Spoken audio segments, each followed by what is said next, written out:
these 2 points are the same. Right. When a comparison of the electric potential from here, at that point, from there, to what it is at that point. Yeah. Now, would the electron have its own, like I know the electron has its own electric field, and it should have its own electric potential. Yeah. And so that influences the electric field, or the uniform, because we're adding together the uniform external electric field with the electric field that's present. So when the electric field from the electron, so when the electron moves away from that point, that electric field has moved away, in a sense, which means that the electric potential is also decreased. So the electric field, so we have this external electric field.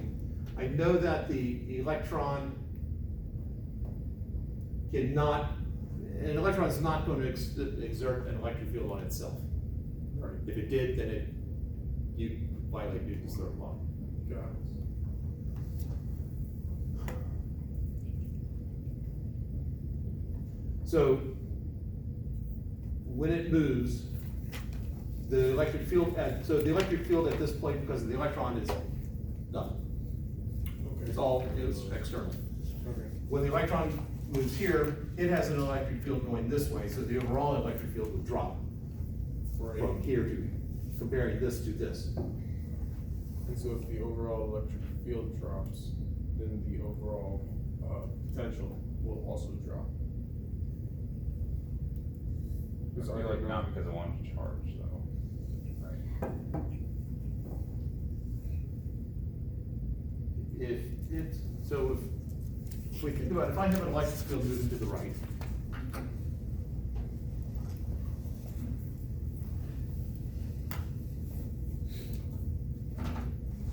uniform electric field going to the right. Then I have equipotential lines that are perpendicular to that. And the electrons, so this would be higher potential. So before anything else, ignoring the electron for right now, let's just say 1 volt, 2 volts, 3 volts. The electron's gonna move to the higher potential. So it starts out at 1 volt here. The electron moves to here. So this was at 1 volt, and now we have an electric potential from the electron, which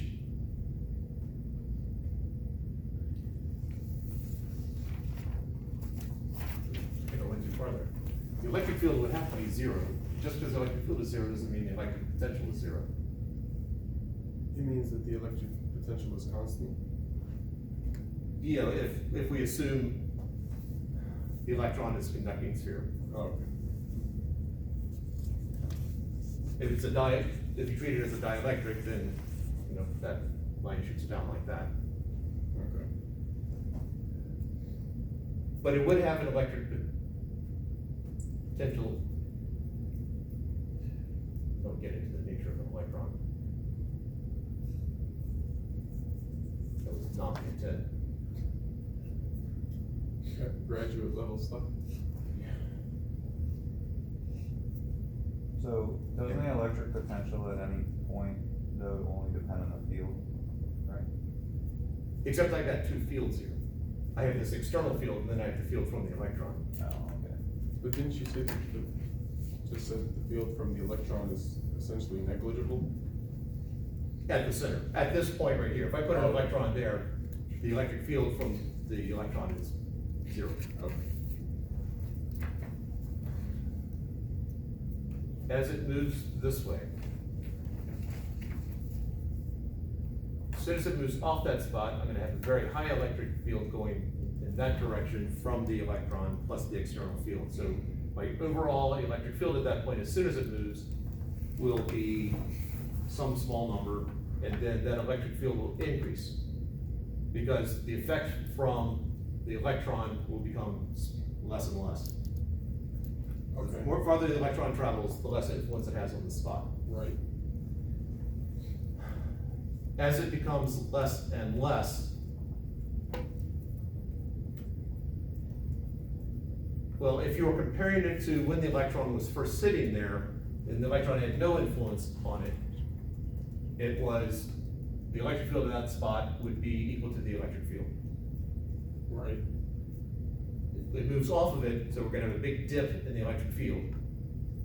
Okay. And then the electric field will start moving back up closer and closer to what it started with. So it starts, the electric field starts here, the electron starts to move, there's a big dip, and then it, whatever the curve's gonna end up looking like. The electron's gonna be moving like really, really fast too, likely, right? It depends on the strength of the electric field, but yeah, it's a tiny little mass, so it wouldn't take much electric field to get that thing going.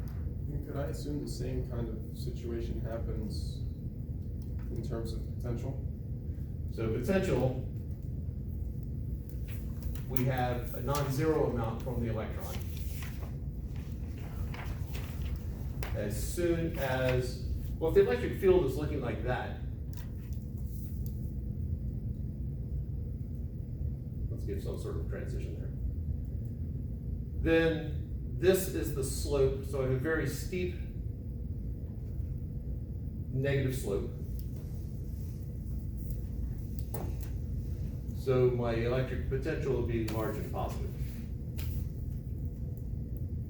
Did I do that the wrong way? Let's see. So if this is a large negative, then the slope would be a large positive. So my potential would,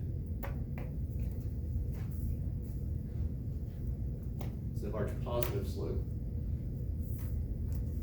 My electric field is zero here. So it's gonna level off, and then my electric field has a positive slope.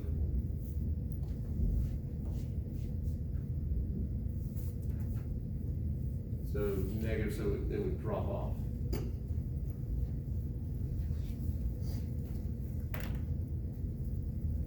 I'm just getting a basic shape here. As the electron gets farther and farther away from it, it would have less of an influence, so whatever the initial electric potential is, well, it's still contributing though.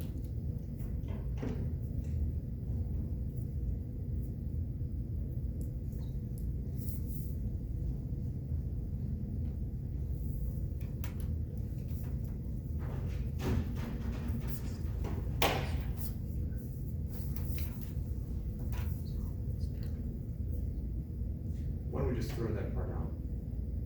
Because I'm of two minds about it. I need to work on the wording. It's highlighted, and I should have addressed it earlier. It's highlighted because I needed to be worded. But that was just 1C and 2C. 1B, I don't think there's a C. Okay, so 1B, like the highlighted ones were 1B, 4C, and 5C.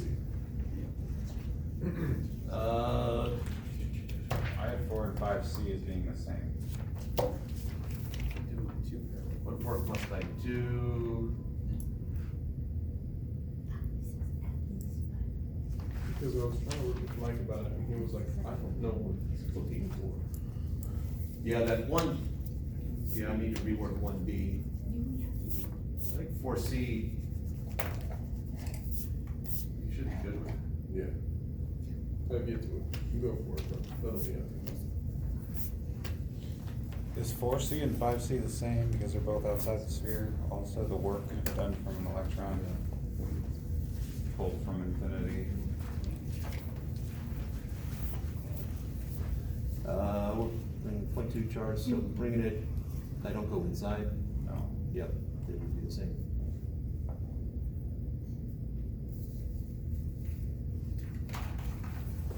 Yeah, so we'll throw out problem 1B. Settle upon what exactly I'm looking for there. But the first part, part A, the potential energy decreases. Yeah. Just going into kinetic energy with no electron. And these are electric force, conservative forces involved.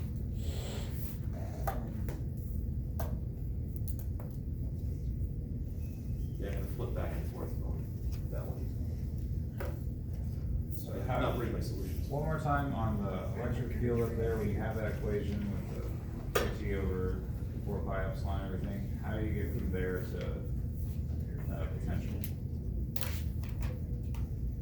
It's over there. I know that The my negative potential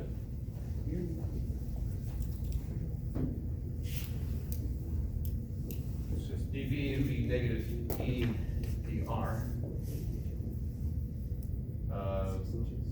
One dimensional problem, so Yeah. dV is, or delta V is the integral dr. And then it's just the limits of integration 0 to 8, wait, 0 to, yeah, the radius of the sphere, 0 to 8.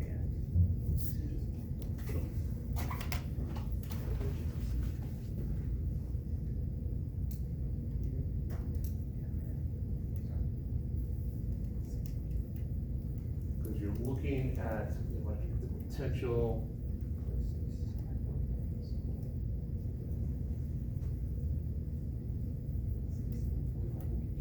When is the what's the smallest value the electric potential can be? 0. And up to whatever the value of V is.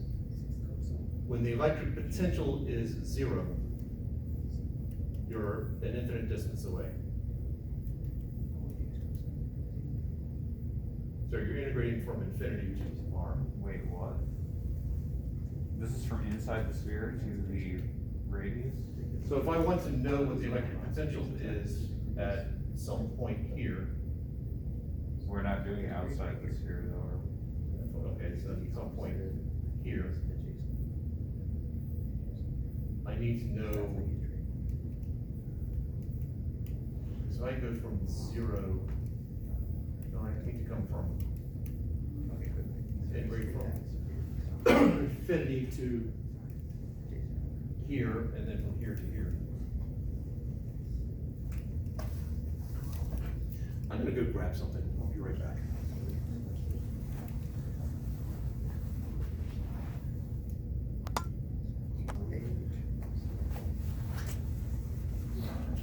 Alright, so if I have this relationship here, dy is equal to 3x dx, and then I integrate from both sides. When doing the limits of integration,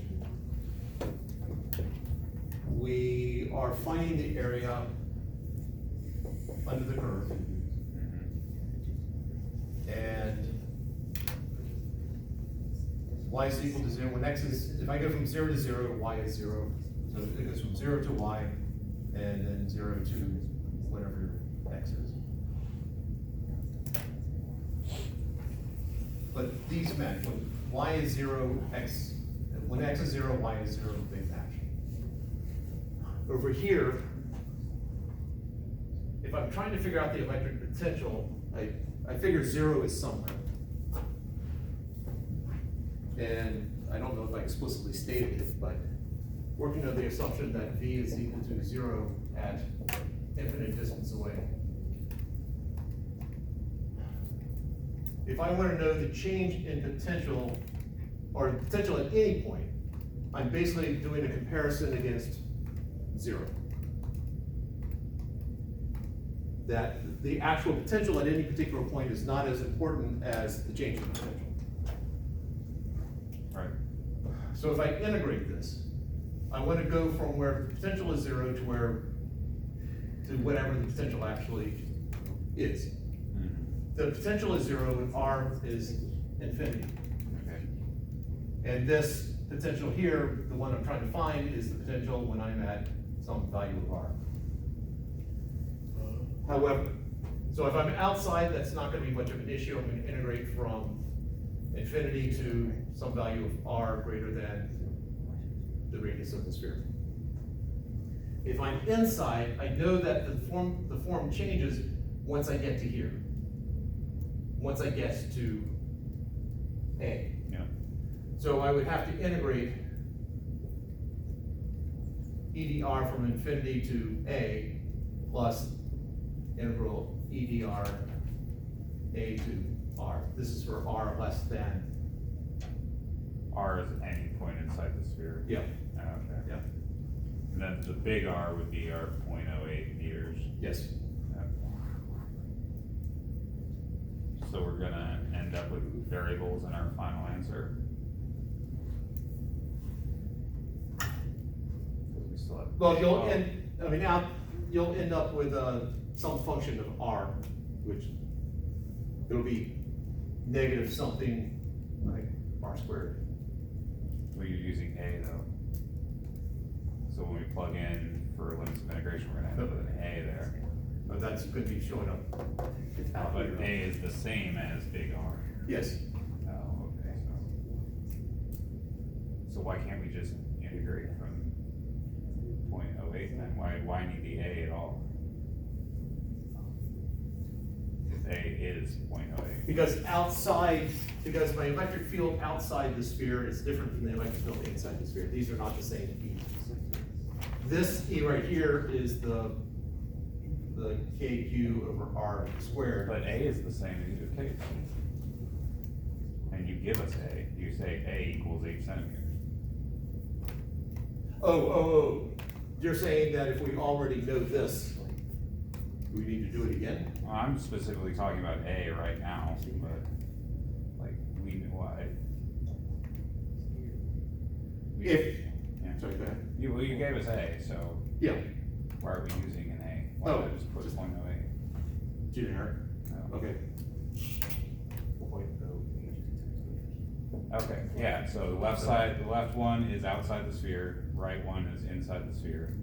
You're going from 0.8 to further into the sphere to some arbitrary point R. Yeah. Okay, alright. Sorry, I wasn't jiving with my brain without the actual number. I was out of sync with you. Okay. Yeah, okay, that works. Go back and see. I think so. Okay. Other questions?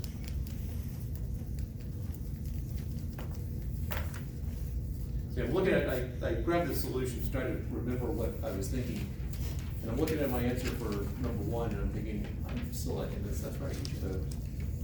What was your original answer? Was it decreasing? My original answer is that, let's see, what I had over there when I drew that V is that as it moves away, it increases. So actually, we get the same answer.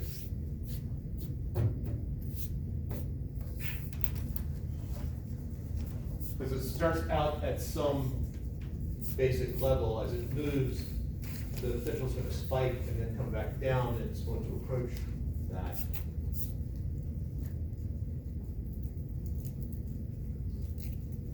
So I'm always gonna be above that initial value. My reasoning the first time through was, as R increases, then the potential from the electron will become less negative, therefore it increases.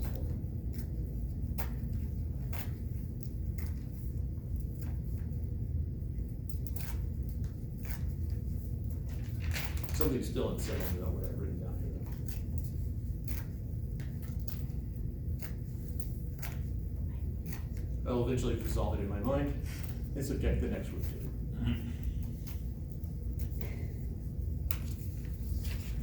Other questions?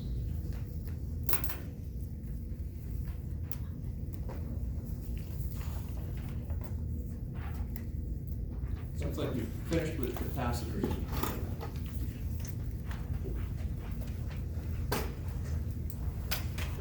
Let's start this up again. Did I? Yeah, it's running. Pardon? Non-existent. Non-existent. Yeah, because right after this, 15 minutes after this ends, I've got 1:10 for 3 hours. Much to the delight of everyone. 3 hours of 110? Are you just dropping apples on their heads, trying to prove Newton's law? 3 hours of that? You know, I've done 3-hour classes before with 1:10, and it's worked great. I mean, if you got people who are asking questions and participating, that's fine. Oh, If yeah. you got the introverted class. Oh, it's.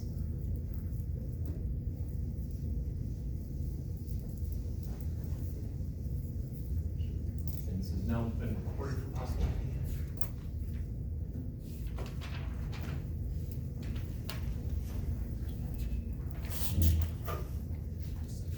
So if I have a chart,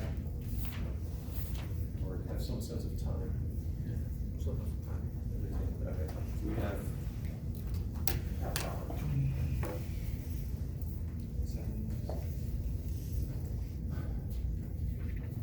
If I have a chart moving along,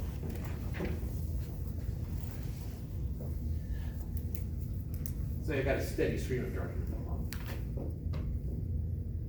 I can pick some particular point and I can sort of figure out what charge is passing by every second. So if I count up the amount of charge per time, this has some meaning here. And the fact that this charge passing by, the more charge I have passing by, well, in essence, what is charge flow anyway? Current. Yeah. And so it's the amount of charge that passes by in a particular amount of time. I guess the calculus form of it, dq dt. It's sort of misleading in my mind, writing this dq dt, and the fact that it deals with charge that's passing by a particular point within a certain amount of time. It's not how much the charge changes at that point.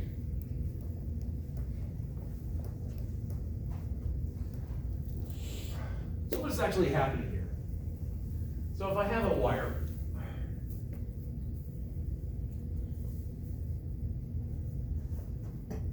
I'm gonna have, if I have charges flowing, and 99.9% of the time it's the electrons that are moving.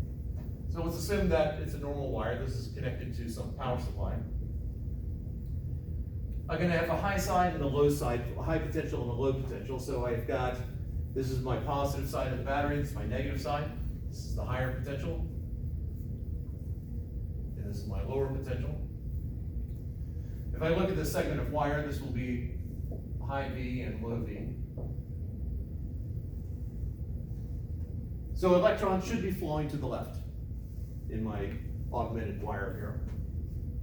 Also, electrons are coming from the negative side, and so they have to be flowing that way. But